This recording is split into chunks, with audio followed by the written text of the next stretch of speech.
New York police প্রশাসন Trump প্রশাসনের কাছে ড্রোন ধ্বংসের অনুমতি চেয়েছে। শহরের আকাশে সস্তা ড্রোন হুমকি ক্রমশ বাড়ছে, যা সহজে অস্ত্ররূপে ব্যবহারযোগ্য। এল পাসোতে সাম্প্রতিক আকাশসীমা বন্ধ দেখিয়েছে প্রশাসনের অপ্রস্তুতি। কমিশনার জেসিকা টিশ জানান, এনওয়াইপিডি ইতিমধ্যেই প্রযুক্তি ও প্রশিক্ষণে প্রস্তুত। আইনি অনুমতি পেলে তারা ড্রোন মোকাবেলা কার্যক্রম শুরু করবে।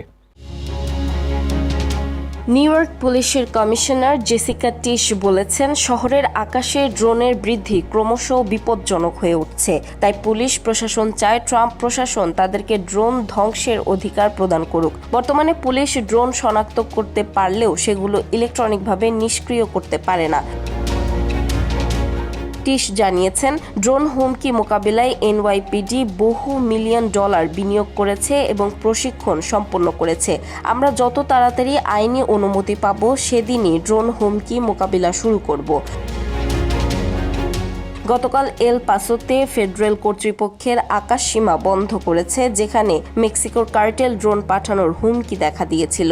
তবে দুই কর্মকর্তা জানিয়েছেন, এটি ডিফেন্স ডিপার্টমেন্টের নতুন কাউন্টার ড্রোন প্রযুক্তি ব্যবহার ও বিমান নিরাপত্তার জন্য করা হয়।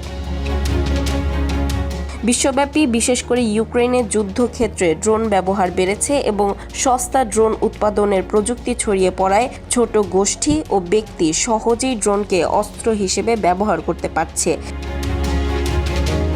ফেডারেল এভিয়েশন অ্যাডমিনিস্ট্রেশন এবং ফেডারেল আইন প্রয়োগকারী সংস্থা নিয়ন্ত্রণে থাকায় স্থানীয় সরকারদের হাত বেঁধে রয়েছে। কিন্তু প্রযুক্তির পরিবর্তন এবং নতুন হুমকির প্রেক্ষাপটে এনওয়াইপিডিকে ড্রোন হুমকি মোকাবিলায় সক্ষম করা অত্যাবশ্যক বললেন কমিশনার টিশ।